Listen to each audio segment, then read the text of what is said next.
அன்பான கர்த்தருடைய பிள்ளைகளே, இயேசுவின் நாமத்திலே உங்களை வாழ்த்துகிறேன். இன்றைய நாளிலே எந்த காரியத்தை குறித்தும் நான் செயல்பட நினைத்தாலும் எனக்கு தோல்வி, தடை, எப்படி செய்வது, இந்த காரியத்தை எப்படி முடிப்பது என்று சொல்லி நீ கலங்கி கொண்டிருக்கலாம். உன் செயல்பட முடியாத வாழ்க்கையை ஆண்டவரால் செயல்படுத்த முடியும். அலங்கார வாசலிலே ஒரு மனிதன் கிடந்தான்.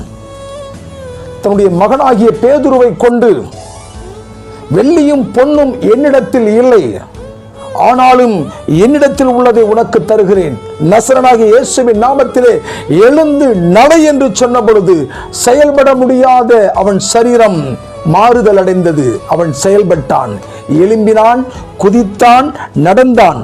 அலங்கார வாசலை ஒவ்வொரு நாளும் காத்திருந்தவன் ஆலயத்திற்குள்ளே போய் ஆண்டவரை ஆராதித்தான். அவன் வாழ்க்கை மாறினது. இன்றைய நாளில் உங்கள் வாழ்க்கையும் மாறும். கவலைப்படாதே.